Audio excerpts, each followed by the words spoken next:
ওই সুরধুনির কূলে গিয়ে দাঁড়াবার সাথে সাথে আমি একটা জিনিস লক্ষ্য করলাম। জিনিসটা কি?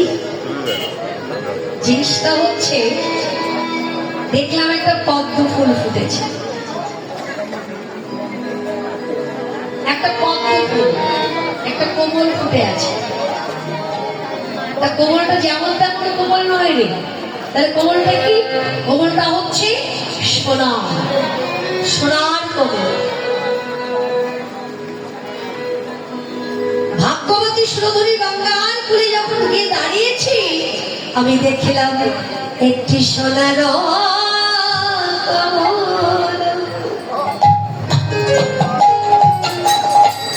সুরধুনী জলে ভাসিয়া ভাসিয়া যায়। একটি সোনার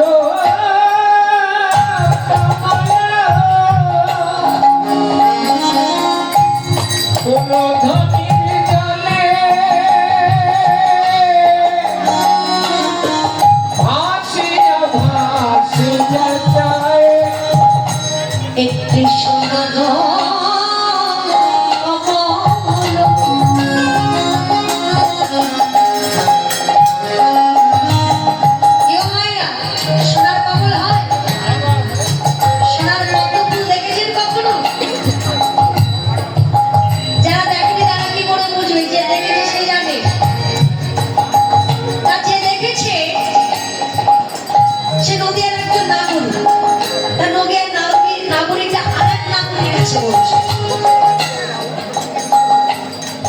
যে বলছে তিনি আর কেউ নন, তিনি হলেন বিষ্ণুপ্রিয়া।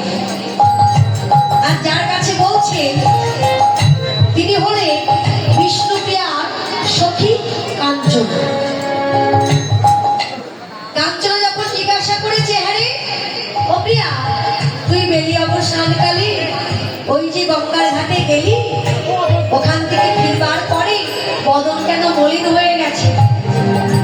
তখন বিষ্ণুপ্রিয়া বলছে, আমি কি দেখে এসেছি জানিস? সোনার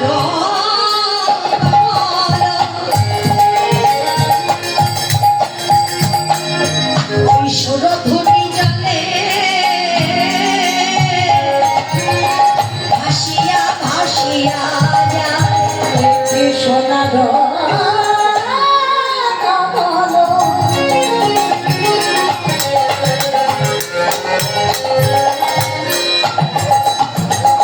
সুরধুনির জলে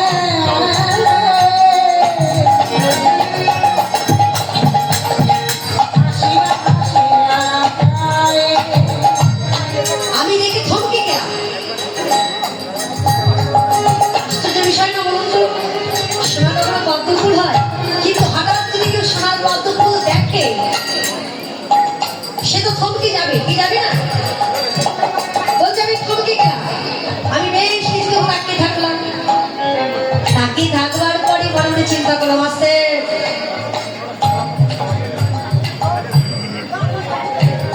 আমি চিন্তা করলাম,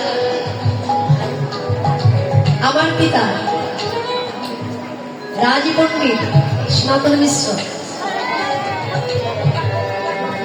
তিনি পূজা করেন বিষ্ণুদেবের। আর বিষ্ণুদেবের স্ত্রীকে, বিষ্ণুর অর্ধাঙ্গিনীকে দেবী লক্ষ্মী। তার আরেকটি নাম আছে, তাকে সবাই ডাকে কমলা বলে। তাহলে কমলা, কমল, কমল মানে পদ্ম, পদ্ম মানে তার বাস। তাহলে এই পদ্ম ফুলটা তুলে যদি আমি আমার বাবাকে দিই, আমার বাবা বিষ্ণুদেবের চরণে দেবেন। আর সেই চরণ থেকে যখন ওই ফুলটি মা লক্ষ্মীর চরণে গিয়ে পড়বে, তাতে বিষ্ণুদেব সন্তুষ্ট হয়ে আমার পিতাকে আশীর্বাদ করবে। তাহলে কত দূর হয়েছে ভাববার পর আমি সিদ্ধান্ত নিলাম, ওই ফুলটা আমি তুলব,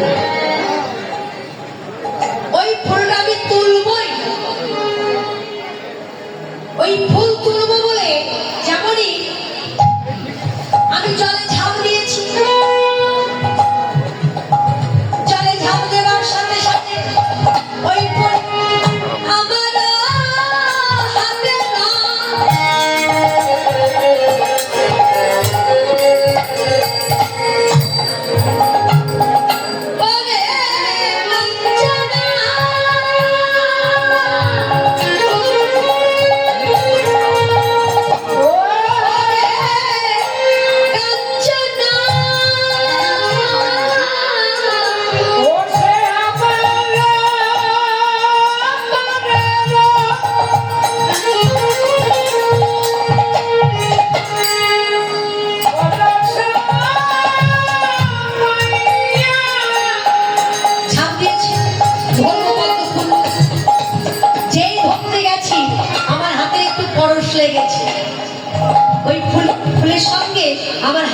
পরশ লেগেছে।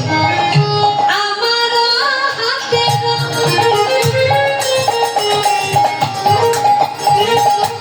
পরশ পাইয়া এই কাঞ্চনা ওই ফুল আরো দূরে চলে যায়, আরো দূরে চলে যায়।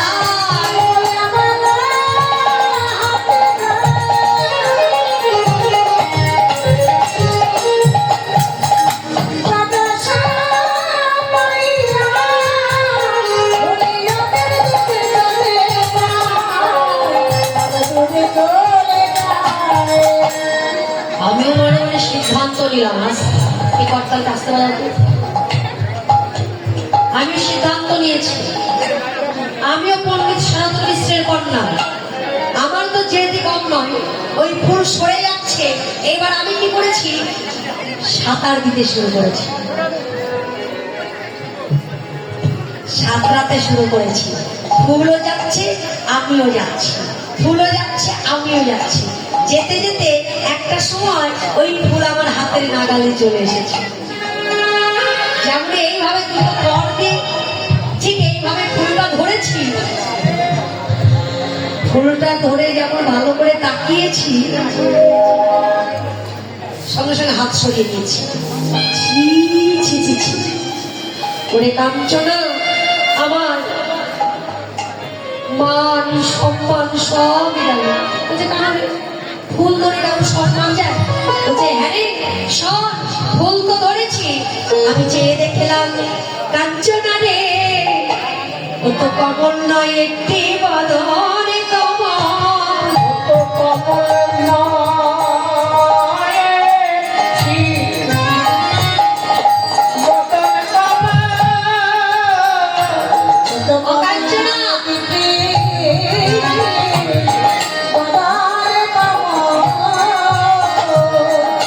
ছি ছি কাঞ্চনা, আমি লাজে পড়ে যাই। ও তো কমলে নয় একটি বদনে কমল,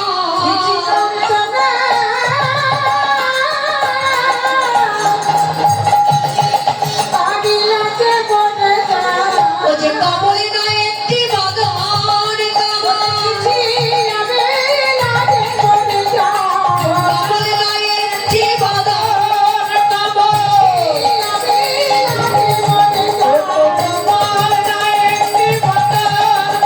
ছি ছি আমি লাজে পড়ে যাই।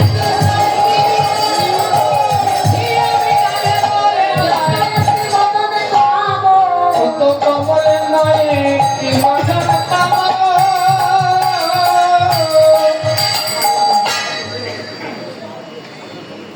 সোনার পদ্ম ফুল কাকে ভেবেছে? যে সময় বিষ্ণুপ্রিয়া গেছে জল আনতে, ঠিক ওই সময় মহাপুরুষ স্নান করতে নেমেছে। আমাদের নদের চাঁদ নিমায় স্নান করতে নেমেছে। তাই যখন একে বেলা ডুবতে শুরু করেছে, আর ওই বেলা ডুবার ওই যে সূর্যদেবের যে জ্যোতিটা, ওই জ্যোতিটা এসে পড়েছে আমার গৌরাঙ্গের মুখমণ্ডলের উপর। তা দুই যদি একাকৃত হয়ে যেন মনে হচ্ছে বদন নয়, একটি সোনার পদ্ম ফুল, সোনার কমল। তা কাঞ্চনাকে বলছে আরে কাঞ্চনা, আমি সোনার পদ্ম ফুল ভেবে যেটা ধরলাম ওটা ফুল নয়, ওটা একটি বদন কমল। হ্যাঁ রে কাঞ্চনা, যে বদনে লেগিবার পর আমার ইহকাল পরকাল, আমার অজান্তে আমি সব সঁপে দিলাম। কাঞ্চনা রে, আমি রূপের মানুষ দেখেছি, রূপও দেখেছি, কিন্তু এমন রূপের মানুষ, রূপের মানুষ তো আমি আর কখনো দেখি না। আমি আগে কখনো দেখি নাই। রূপ দেখেছি, কিন্তু এমন রূপের মানুষ এহ জগতে হতে পারে এটা আমার ভাবনার বাইরে,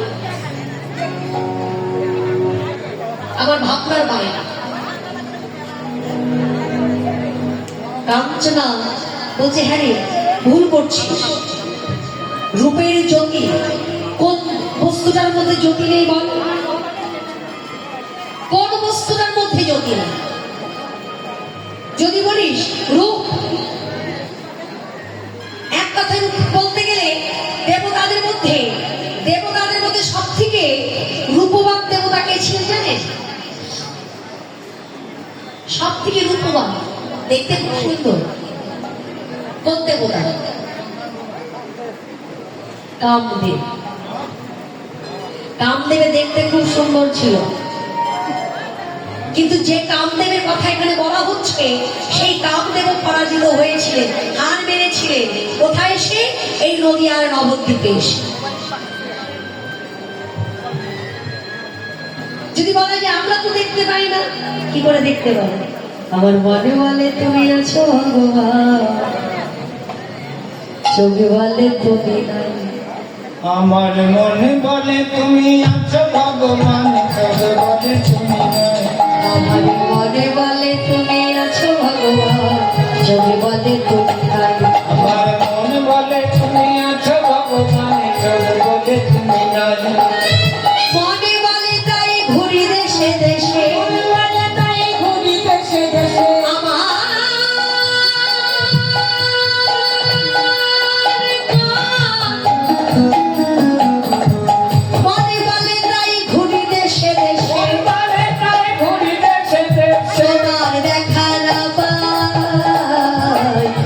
বলে তুমি নাই। আমার মনে বলে তুমি আছো ভগবান, চোখে বলে তুমি নাই। আমার মনে বলে তুমি আছো ভগবান, চোখে বলে তুমি নাই।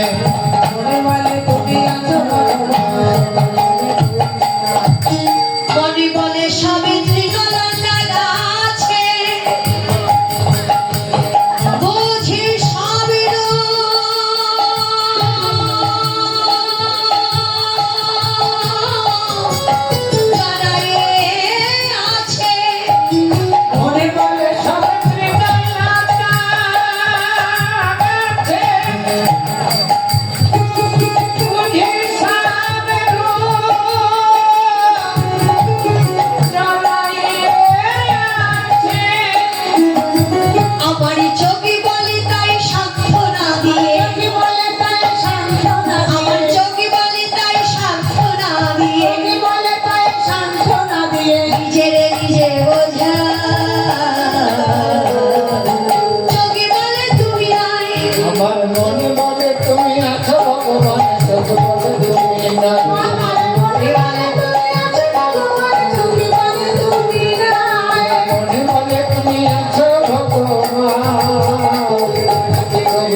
দামিনী শব্দের অর্থ কি?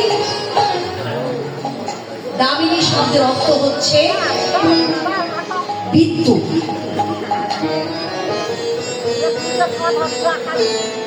তাহলে দামিনী দাম বিদ্যুতের মালা। তাহলে বিদ্যুতের মালা, একটা মালা তৈরি করতে গেলে, আচ্ছা যদি কোনো ফুলের মালা তৈরি করা হয়, একটা ফুলের মালা তৈরি করতে গেলে, এই যে মায়েরা মালা গাঁথেন তো, মালা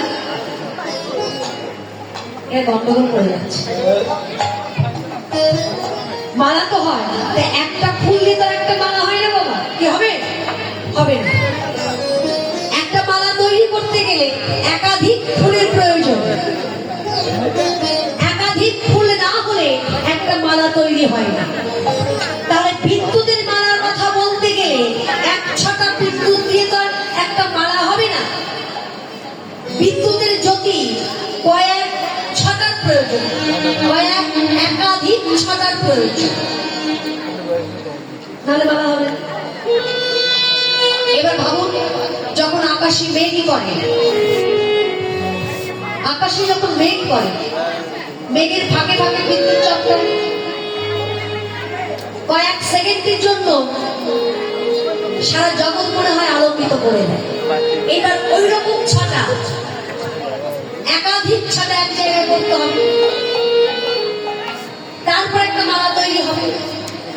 এইবার প্রশ্ন হচ্ছে, যখন বিদ্যুৎ চমকায় তখন কি আমরা গিয়ে দেখতে পারি, না তার কাছে যেতে পারি? তার কাছে গেলে কি হবে? দর্শন করা তো দূরের কথা,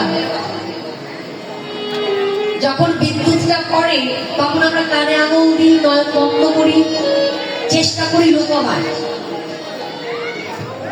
কারণ ধারে কাছে যাওয়া যাবে না, গেলে প্রাণহানির ভয় রয়েছে। বৈষ্ণব মহাজন বললেন, এইবার ওই রকম ছাতা বিদ্যুৎ একাধিক এক জায়গায় করে যে জ্যোতি প্রকাশিত হবে, সেই জ্যোতির সঙ্গেও আমার ওই গোড়া রূপে তুলনা হবে না। কেন হবে না? কেন বলছে, শোনো, বিদ্যুতের জ্যোতির দিকে লক্ষ্য করা যায় না, না করিলে ওই বিদ্যুতের কাছে যাওয়া যায় না। কিন্তু কাঞ্চনা রে, কেউ যদি একবার আমার গৌর রূপে নয়ন দিতে পারে, ওরে কাঞ্চনা,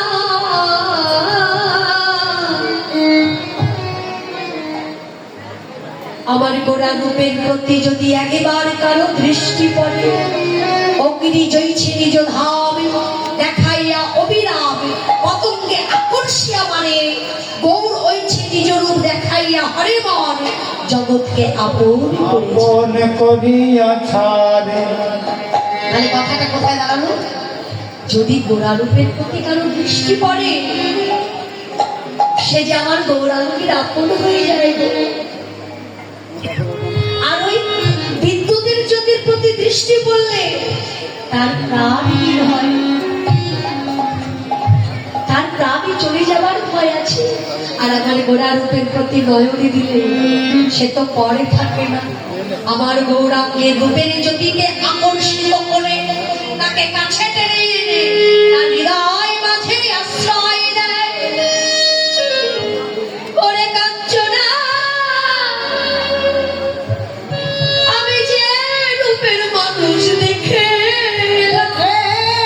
এলাম, আমি তো সাধারণ একজন নারী। আমার অবস্থা যদি এমন হয়, এই জগতে না জানি কত ভক্তের অবস্থাই এমন হয়েছে, না জানি কত ভক্ত তারা পথে পথে কেঁদে বেড়ায় গো। পথে পথে পথে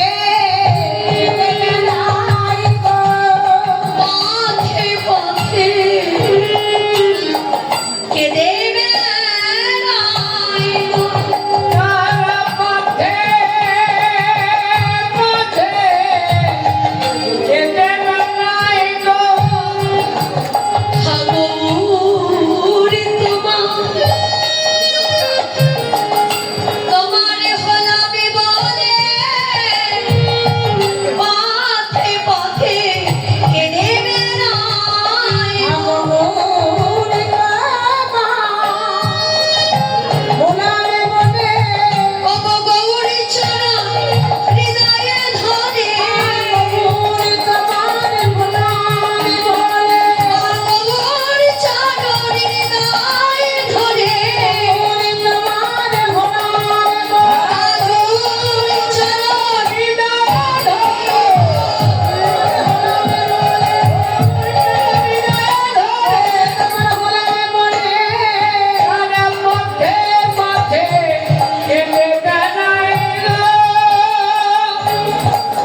অহংকারের ডালি নিয়ে, কিন্তু আসবার পর আমার গৌরাঙ্গের পাশে দাঁড়াবার সাথে সাথে তার রূপের জ্যোতি ঢাকা পড়ে গেছে। এতে বলে অহংকার। যেখানে অহংকার থাকে সেখানে ভগবান থাকে না। ভগবান বললেন আমি সব ভার বইতে পারি, কিন্তু অহংকারের ভার আমি বইতে পারি না। ভগবানকে বশীভূত করে রাখা যায়, বেঁধে রাখা যায়, রাখিনি মা যশোমতী। ভগবানের ক্ষমতাও হয়নি উল্টে কিছু জবাব দেওয়া, আরো বরঞ্চ এটা চিন্তা করতে মা যা তো খুশি শাসন করুক। মা যদি জানতে পারে আমি ভগবান, তাহলে শাসন করবে না। বাৎসল্য প্রেমে ভগবানকে বেঁধে রেখেছিলেন। এই জগতে প্রত্যেকটি ভক্ত ভগবানকে মানতে পারে কি দিয়ে? অন্য কিছু প্রয়োজন নাই। প্রয়োজন কি? ভক্তি, প্রেম, কামনা, বাসনা, বিষয়, আশা, লোভ, লালসা, যতদিন এই অহংকারের এই আবর্জনা থাকবে ততদিন তাকে পাওয়া যাবে না। কি করে তাকে দেখতে পাবে? অনেকে বলে নয়ন বন্ধ করো তাকে দেখতে পাবে। আচ্ছা বলুন তো, নয়ন বন্ধ করে আপনারা কি দেখতে পান? অন্ধকার। অন্ধকার কেন? কেন তাকে দেখতে পাই না? কেন তাকে দেখতে পাই না? কারণ ভগবান নয়ন দিয়েছিলেন দেখবার জন্য, কিন্তু আমি ভগবানকে দেখতে পারি না, আর সব দেখতে পাই। তার কারণ ওই যে মায়ারই জাল শুধু নয়নে পাতিনি, মায়ার জালে পুরোপুরি আবদ্ধ হয়ে আছে। হাজার চেষ্টা করলেও ছাড়াতে পারছি না। বিষয়টা কিরকম হলো জানেন তো? দুইজন বিহারী বন্ধু নদীর পাড় দিয়ে যাচ্ছে। বিহারীদের মধ্যে কম্বলটা খুব ব্যবহার করে। কম্বল। হঠাৎ এক বন্ধু লক্ষ্য করলে নদীর মাঝখানে একটা কম্বল ভেসে যাচ্ছে। বিনা পয়সায় কম্বল পাওয়া যাবে, আবার খিরিখিরিতে। খিরি জিনিস কেনা যায়। ওই বন্ধু চিৎকার করে বলছে, এ ভাইয়া, এ ভাইয়া, वो देख एक कपल जा रहा है। কি যাচ্ছে? वो देख कपल जा रहा है। ওই বন্ধু দর্শন করবার সাথে সাথে, দেখবার সাথে সাথে যে বন্ধুটি বলছিল যে একটা কম্বল ভেসে যাচ্ছে, তাকে বলছে, ভাইয়া কম্বল তুই আবার রুক, मैंने जाके वो कंबल ले आती हूँ। তুই এখানে দাঁড়া, আমি এই কম্বলটা নিয়ে আসি। বলাও সারা, নদীতে ঝাঁপ দেওয়াও সারা। এবার সাঁতরাতে গেল কম্বলের কাছে। এইবার বাবা, ওটা তো কম্বল নয়, বনের এক ভয়ঙ্কর ভাল্লুক জঙ্গলের মধ্যে পথ হারিয়েছিল। ঝড় বৃষ্টি হয়েছিল হয়তো, সেই ঝড় বৃষ্টির কারণে পথ হারিয়ে ওই নদীর জলে পড়ে গেছে। এইবার নদীর জলে স্রোত আছে, ঢেউ আছে, ও ভাল্লুক ভাসতে ভাসতে চলে যাচ্ছে। ভাল্লুক কিন্তু মরে না, ভাল্লুক কিন্তু মরে না। এবার ওই বন্ধুটি কি করেছে, সাঁতরাতে যেই ওই ভাল্লুকের কাছে গেছে, কম্বল ভেবে যেই জড়িয়ে ধরেছে, ভাল্লুক চিন্তা করছে, যা আমিও বাজিবার মতো কিছু একটা পেয়ে গেছি। যত জোরে ওই বন্ধুটি ধরেছে তার থেকে দ্বিগুণ জোরে ভাল্লুক জড়িয়ে ধরেছে। এবার যখন জড়িয়ে ধরেছে তখন ওই বন্ধু বুঝতে পেরেছে এটা কোনো কম্বল নয়। তখন ছাড়াবার চেষ্টা করছে। তখন চেষ্টা করে কি হবে, ভাল্লুক এমন ভাবে আস্তে পিষ্টে জড়িয়ে ধরেছে, বন্ধু ছাড়াতে পারছে। নদীর পাড় থেকে ওই বন্ধুটি বুঝতে পেরে যে কিছু একটা গন্ডগোল হয়েছে, দূর থেকে বলছে, ভাইয়া মেরে দোস্ত, वो कंबल छोड़ दे, वो कंबल हम लोगों को नहीं चाहिए, वो छोड़ दे। ওই কম্বল আমাদের চাই না, ছেড়ে দে কম্বল।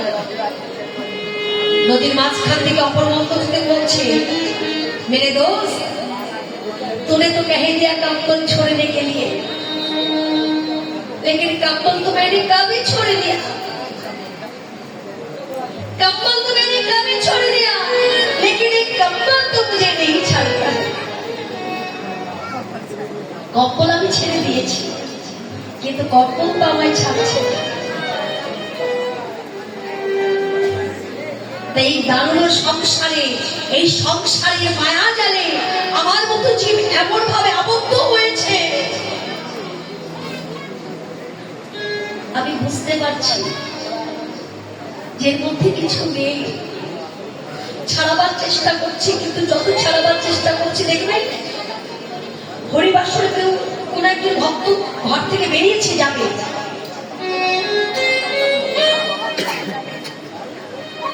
ঘর থেকে বাহির হবে,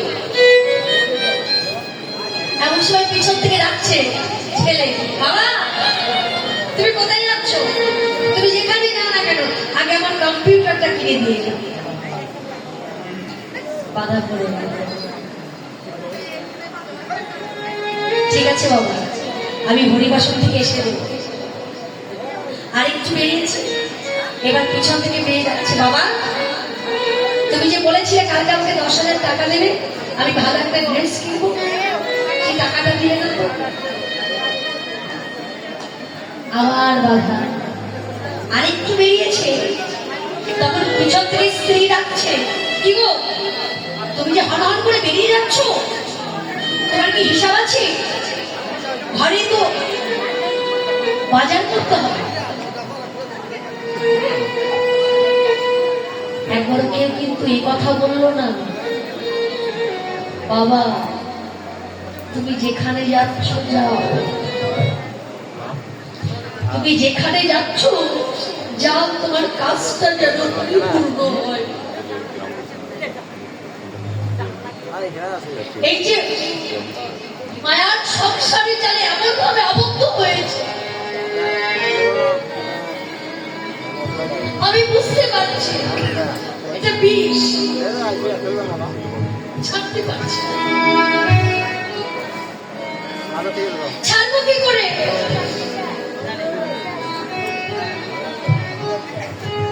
একটু পাক গরম করলে আমরা তো সবাই খাই, একটু পাক গরম করে মুখে দিলে মুখ কিন্তু জ্বলিয়ে দেয়, কিন্তু আমরা আখাও ছাড়তে পারি না। কেন?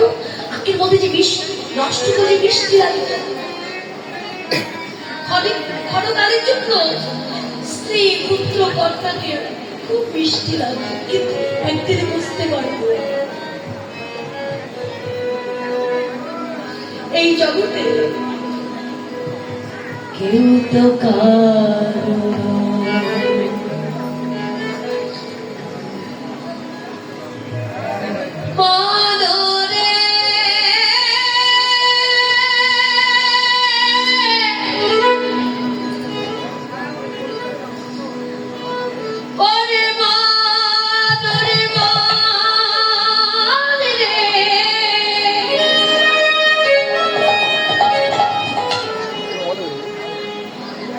তো চারিদিনের দেখা শোনা পথের পরিচয়,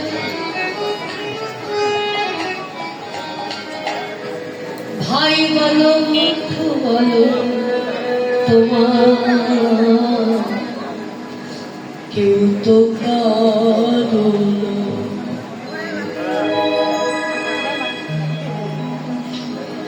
এই জগতে ঘুরবি রে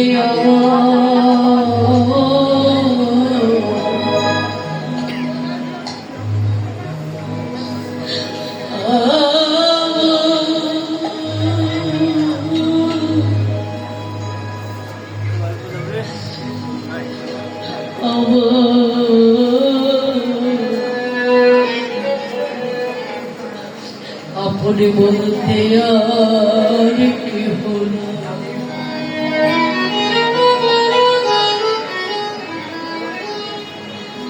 আমি কোথা যাব কোথায় বাবা,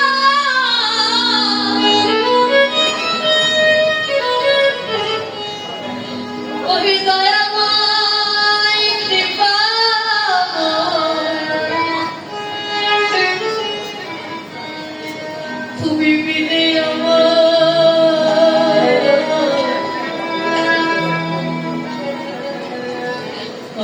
আর কে বলবে?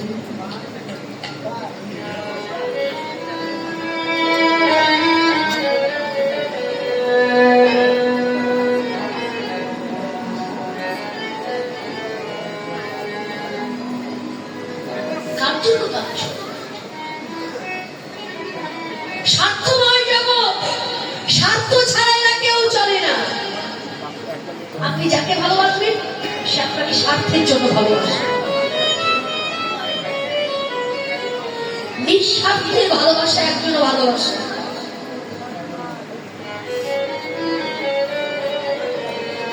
পিতা মাতা, এই জগতে সবাই আপনাকে স্বার্থের জন্য ভালোবাসবে। স্ত্রী স্বার্থের জন্য ভালোবাসবে, সন্তান পুত্র কন্যা স্বার্থের জন্য ভালোবাসবে, বন্ধু বান্ধব স্বার্থের জন্য ভালোবাসবে। এর সঙ্গে ঘুরলে ভালো খেতে পারবো, ভালো পড়তে পারবো। একমাত্র পিতা মাতা নিঃস্বার্থ ভাবে ভালোবেসে যায়। অথচ আমার মতো ছেলে মেয়েরা সেই পিতা মাতাকে মানে না, শ্রদ্ধা করতে যাবে না। এই তো জগতের রীতি হয়ে গেছে, এই তো জগতের রীতি হয়ে গেছে।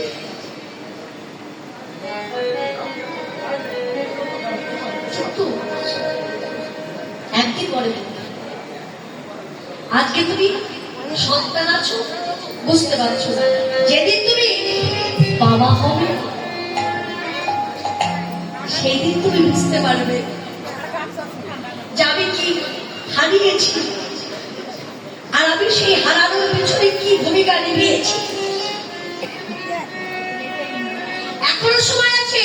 যথাগ্রে শিশু বৃদ্ধিচ্চ করতি ধাক্ষি ভস্মস্বাদ তথা সত্যিকার ভক্তি বেনা আক্ষিক দর্শন। যথাগ্রে শিশু বৃদ্ধিচ্চ, আবর্জনার আগুন ধরিয়ে দিলে যেমন পুড়ে ছাই হয়ে যায়, তেমনি ভাবে কোন ভক্ত যদি গুরু কৃপা লাভ করতে পারে, গুরু কৃপা লাভ করতে পারে। গুরু কৃপা, কৃপা, কৃপা শব্দের অর্থ হচ্ছে পড়ে পাওয়া। সেই কৃপাটা কেমন হবে? গুরুদেবের কাছ থেকে কৃপা পেলে কেমন হবে সেটা? এই যে আমরা বলি না গুরু কৃপা লাভ করো, গুরু কৃপা লাভ করো, গুরু চরণাশ্রয় করো, তাহলে গুরু কৃপাটা লাভ করলে কি হবে? এক টুকরো পায় না, তার উপরে যদি শত কলসে দুগ্ধ ঢালা হয়, তার রং পরিবর্তন হবে বাবা? হবে না। আবার ওই কয়লাটি পরিষ্কার হয়ে যাবে কখন? কয়লাটি যখন আগুনে দেওয়া হবে। আগুনে পুড়ে কয়লার রং কিন্তু পরিবর্তন হয়ে যাবে। তাহলে তেজটাকার আগুনে, আগুনের মধ্যে যতটা তেজ আছে তার থেকে দ্বিগুণ তেজ আছে গুরু কৃপার মধ্যে। গুরু কৃপা লাভ করলে আমার মতো জীবের মধ্যে যে মন কয়লা রয়েছে, এই মন কয়লা পরিষ্কার হয়ে যাবে। এটাও যদি করতে না পারো, প্রথম উপায় গুরু কৃপা, দ্বিতীয় উপায় নাম করো। হরে নামাইব, হরে নামাইব, হরে নামাইব কেবল করো নাস্তিক্য, নাস্তিক্য, নাস্তিক্য গতিরাম। নাম করো, কারণ নাম ছাড়া আমাদের আর কোনো গতি নাই। অনেকে বোমা, নাম তো বলতে পারে না। যদি তার কর্ণ পর্যন্ত পৌঁছায়, তার জন্য উপায় কি? ভক্ত সঙ্গ করো, সাধু সঙ্গ করো। সাধু সঙ্গ, সাধু সঙ্গ সর্বশাস্ত্রে কয় লবমাত্র সাধু সঙ্গ জীবের কৃষ্ণ প্রাপ্তি হয়।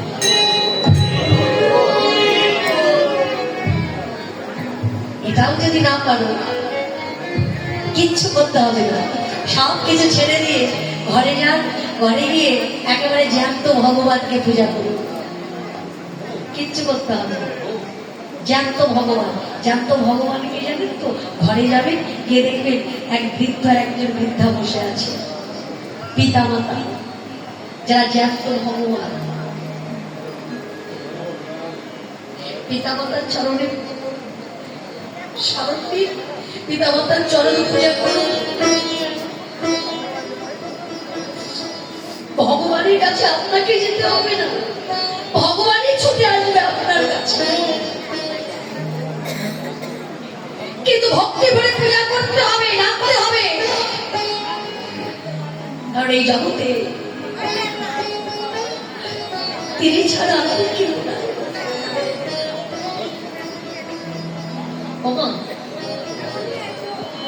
যদি ঘুম পায় ঘুমিয়ে পড়বে, অসুবিধা হলে হাঁটা চলা করে আসুন, চলে যেতে বলবো, কিন্তু কৃপা করে সকলে একটু কথা কম বলুন। একমাত্র প্রেম ভক্তি ছাড়া কোনো কিছুই সম্ভব না। কারণ এই জগতে আপনি যে করেই জন্ম নিন না, যত বড় উচ্চ করেই জন্ম নিন না কেন, প্রেম ভক্তি ছাড়া তাকে পাওয়া যাবে না। ওই যে বৈষ্ণব আওয়াজে বললে, বদরে মদরে ওরে মা কি করে উত্তম তোলা ওরে ওরে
কুলে ধন্য বীর হনুমান। এই যে কোন কুলে ছিল বীর হনুমান? কপিকুল মানে মানবকুল। কপিকুলে ধন্য বীর হনুমান, শ্রীরাম ভক্ত মাঝে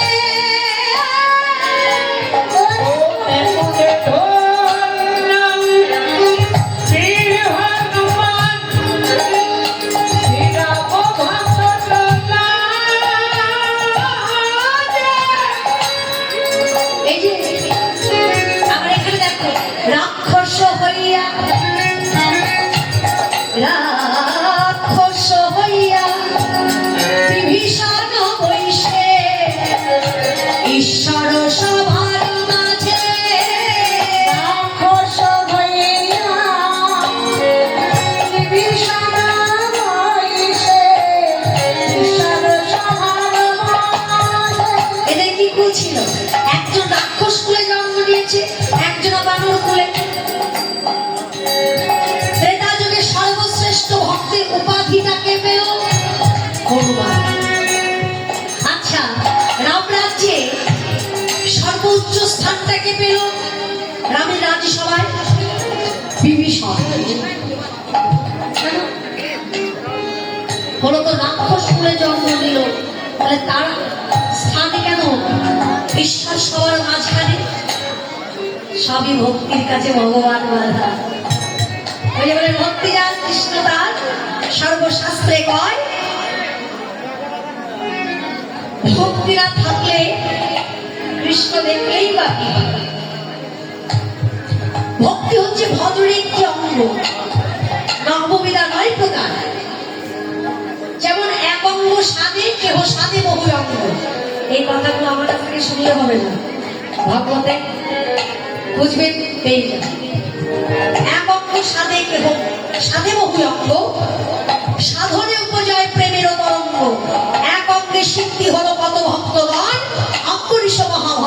হই অঙ্গসা।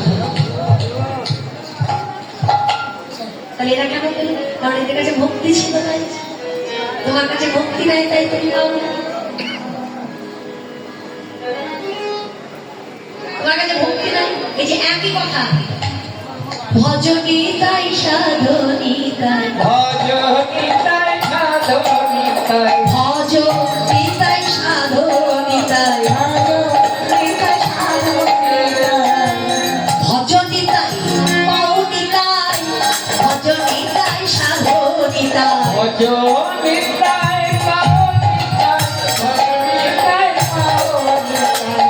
একই কথা, ভজনী তাই পাওনি তাই, ভজনী তাই পাওনি। আবার ভজনী তাই সাধনী তাই, ভজলে নিতাই পাপে নিতাই, ভজলে নিতাই পাপে নিতাই, ভজলে নিতাই ভজনী তাই পাওনি তাই। নিতাই বুঝলে গৌর পাবে, গৌর পেলে বুঝে আপনাকে বসতে হবে, না বুঝলে তো পাওয়া যাবে না। আমি বুঝলাম না, আর আমি গিয়ে বললাম আমাকে ভগবান মানব জন্ম দিয়েছে, হে ভগবান তুমি আমাকে এত দুঃখ কষ্ট কেন দিচ্ছ? এই জড়ত্ব তোমার, এই দেহ তো তোমার, সবই তোমার, অথচ তুমি কষ্ট তুমি দুঃখ কেন দিচ্ছ? হনুমান হও।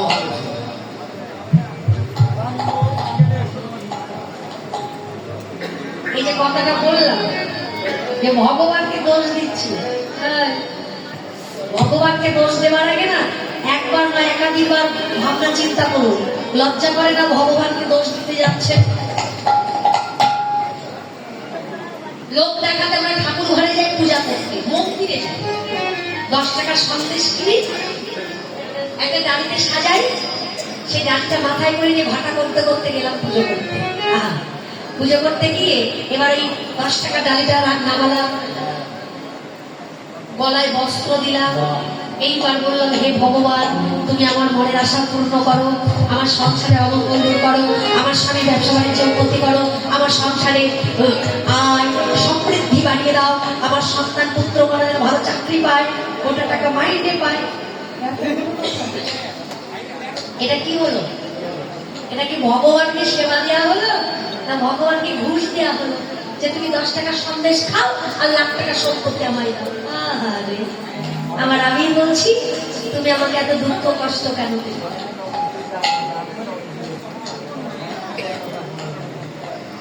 চলো, হরে কৃষ্ণ।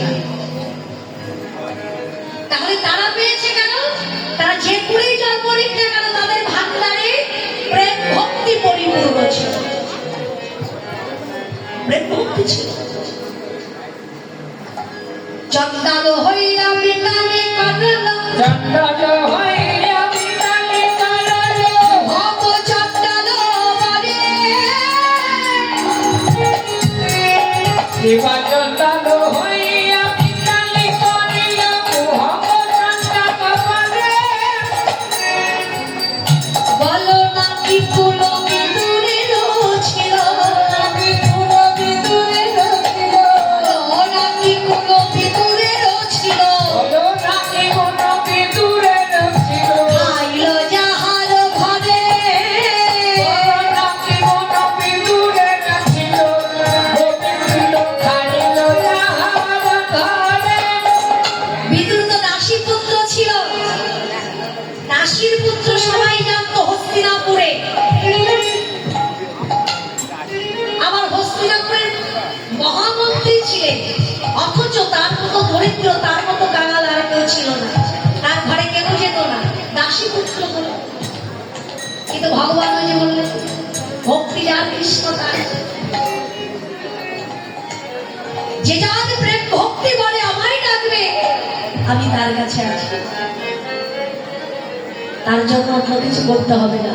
একটি তুলসী পত্র নিয়ে সেই তুলসী পত্রের উপরে ভক্তি চন্দন মাখিয়ে যেমন ভাবে বসেছিলেন বিদুরের স্ত্রী, যখন ভগবান বিদুরের ঘরে দুয়ারে দাঁড়িয়ে রাখছিলেন, মা শুধু অনুভব করল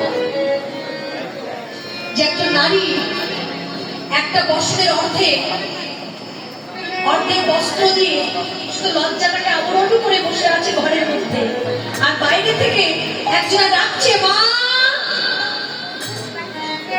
ও মা, বড্ড খিদে পেয়েছে, আমাকে কিছু খেতে দেবে? বলুন, কোন ব্যক্তি যদি কোন নারীর সম্মুখে দাঁড়িয়ে বলে, মা আমার খিদে পেয়েছে, আমাকে এক পুষ্টি খেতে দেবে? কোন মা থাকতে পারে? আর সেই ডাক যদি হয় আমার ভগবানের, তাহলে কি কোনো মানুষ থাকতে পারে? পারে না। বিদুরের স্ত্রী লজ্জা ঘৃণা ভয় সব ত্যাগ করে ঘর থেকে ছুটতে ছুটতে বেরিয়ে এসে দেখছি গোবিন্দ দাঁড়িয়ে আছে। এক বিন্দু বিলম্ব করেনি, ছুটে গিয়ে আশ্রে বললেন গোবিন্দের সামনে, প্রভু, প্রভু তুমি এসেছো, এত দেরি করলে কেন? আচ্ছা মা, তুমি কি বাইরে দাঁড় করিয়ে আমার সঙ্গে কথা বলবে, আমাকে খেতে দেবে? কিন্তু এর আগে গিয়েছিল, আগ মুহূর্তে গিয়েছিল দুর্যোধনের বাড়ি, সেখানে কিন্তু সেবা করেনি। এসেছে কোথায়? বিদুরের ঘরে, একজন কাঙালের ঘরে। বলছে, মা আমি কথা বলতে পারছি না, আমার খিদে পেয়েছে তো। বিদুরের স্ত্রী বলছে, প্রভু আমার ঘরে তো আজ কিছু নেই, আমি কি দেব তোমার সেবা? ভগবান বলছো, মা তুমি মিথ্যে কথা বলছো, তুমি কিছু না কিছু আমার জন্য রেখেছো, তুমি ঘরে গিয়ে দেখো, ঠিক আমার জন্য কিছু পেয়ে যাবে। সারা ঘর তন্ন করে খুঁজতে খুঁজতে হঠাৎ লক্ষ্য করলে ঘরের এক কোণায় একটা পচা কলা পড়ে আছে, এক ছড়া পচা কলা পড়ে আছে। পচা কলা ছাড়া কলে তুলে দিয়ে, পচা কলা ছাড়া কলে তুলে দিয়ে গোবিন্দকে দেখে বলছে, দয়া এই তোমার বিচার, এ তোমার কেমন লীলা? হে কৃপাময়, যার জন্য এই জগতে কত যোগের এসে বসে থাকে সেবা দেওয়ার জন্য, আজকে সেই তুমি এসেছো, আর আমার ঘরে এই পচা কলা ছাড়া আর কিছু না। বাইরে কবি তুমি দেখে বলছো, বাবা হে দয়াময় দেখো না, এই পচা কলা ছাড়া আমার ঘরে আর কিছু নাই। গোবিন্দ বললেন, মা এই তো পচা কলা নিয়ে তোমার নয়নের এক এক বিন্দু অশ্রুধারা প্রবাহিত হয়ে, এই তো আর পচা নেই, মাই যে অমৃত হয়ে গেছে, আমরা আমাকে খাইয়ে। কৃষ্ণ প্রেমে আমার বিভোর, কলা ছাড়াচ্ছে, কলা শ্বাসটা মাটিতে পড়ে যাচ্ছে, আর এই কলার খোসা নিয়ে গোবিন্দ বদনে দিয়ে বলছি, খাও। দয়াময় করুণাময় আমার প্রাণী গোবিন্দ, ভক্তের হাতে সেই কলার খোসায় সেবা করছে।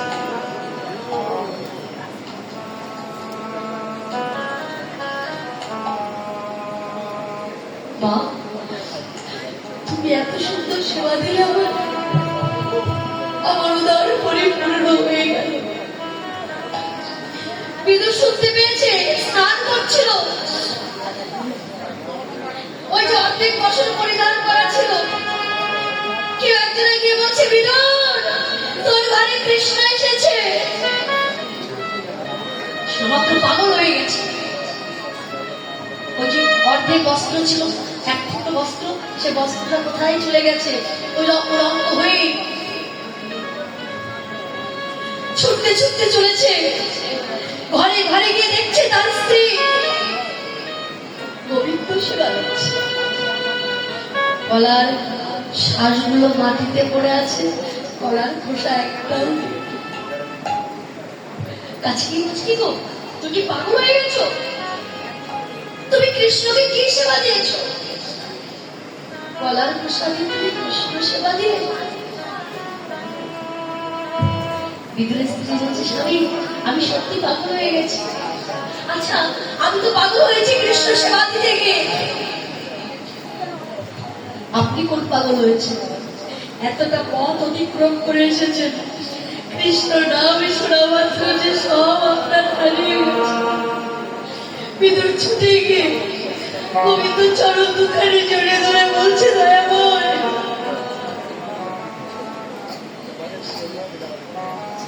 এরপরে যদি জন্ম দাও কাগাল করেই পাঠিয়ে। আজকে কাগাল হয়েছিলাম বলে হয়তো তোমার চরণ দুখানা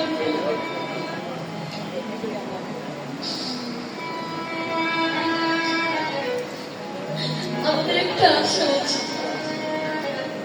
কি জানো, যেদিন আসবে সমর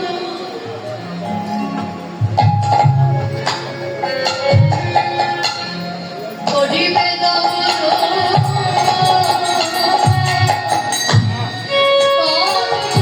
ভরিবে গলা। দয়াময় যেদিন আসিবে সামনা, করিবে নামনা,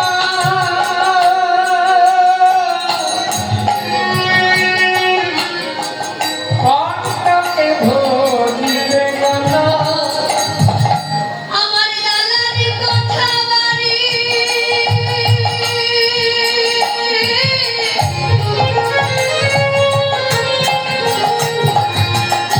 সবই রামে পুরি। আমার দালার কথা বাড়ি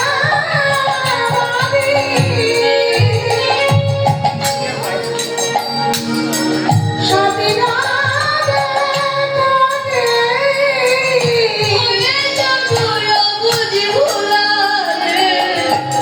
হয়ে যাব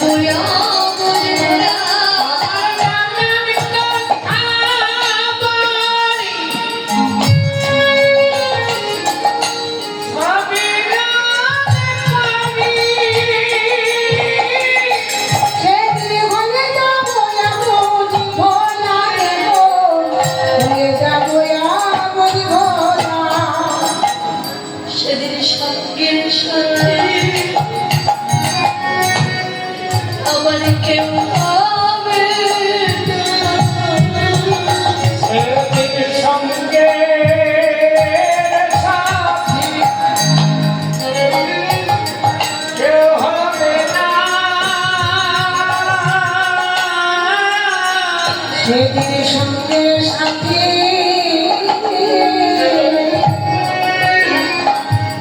কেউ হবে না। সবাই একা একা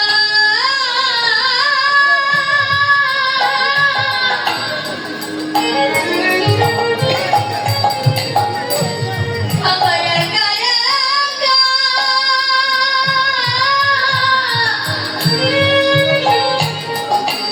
চলে যেতে হবে।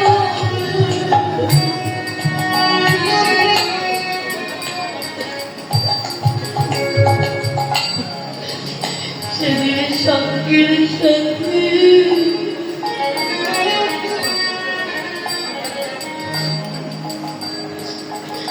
আমার কেউ হবে না। সেদিন একা একা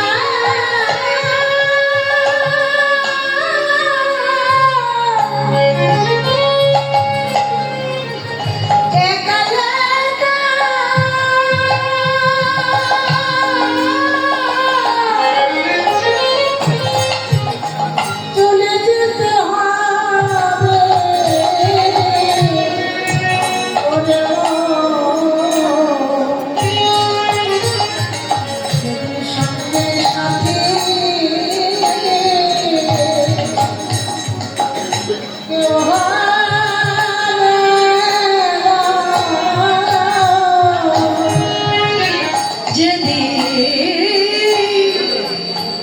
বর্ষের দোলা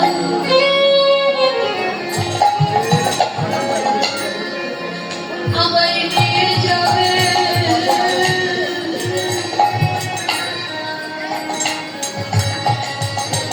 সেদের সঙ্গের সাথী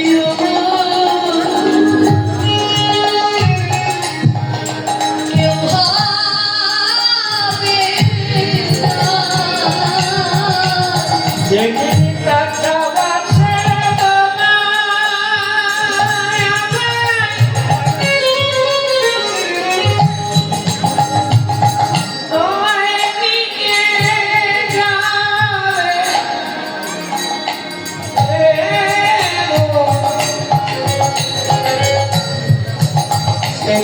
সঙ্গের সাথী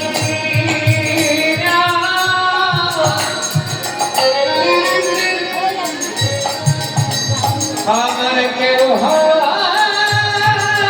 না।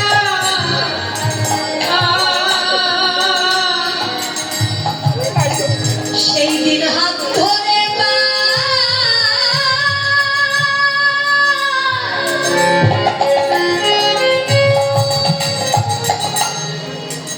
আমায় হাত ধরে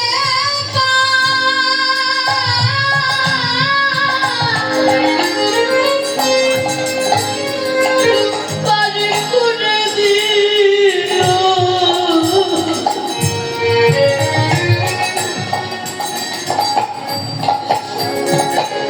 যেদিন তোমার ঘাটের কুলে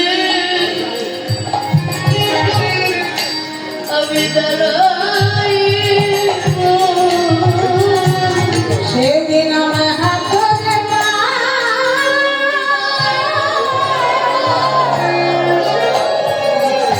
হাত ধরে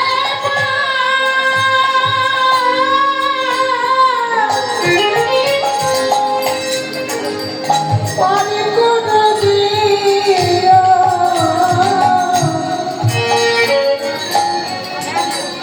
সেদিন ঘাটে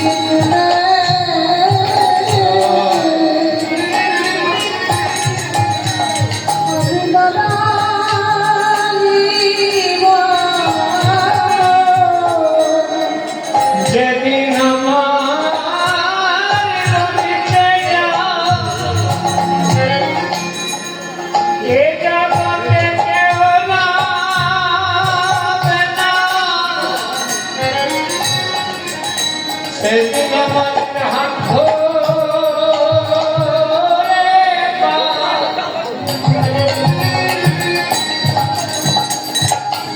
পাবে মনে দিয়া।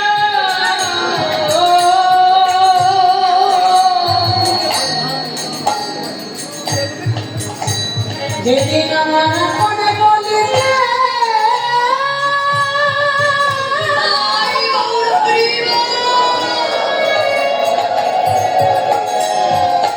অরে কেউ নাবে না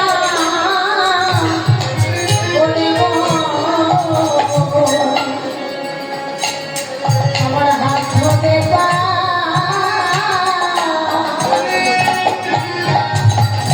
আমি বলে দিও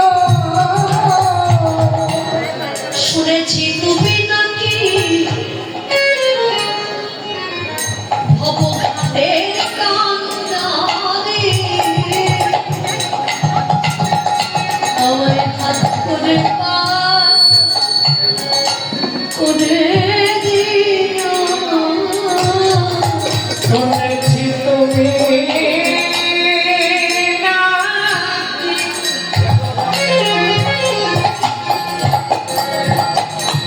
পার ঘাটের কান্দারে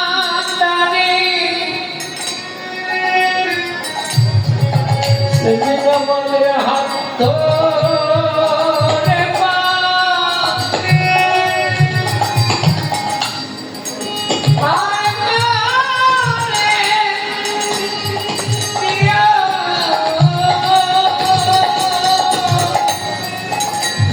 আমার আর কোনো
কথা বলে তারাই কুলের গৌরব করে। বৈষ্ণব মহারাজ বললেন, হে দয়াময়, হে দয়াময়, এতদিন আমার কেটে গেল, জনম আমার কেটে গেল, আমি এত কথা বললাম, কিন্তু হরি বলেতে কেন নয়নে ঝরে না? হরি বলতে কেন আমার নয়নে ঝরে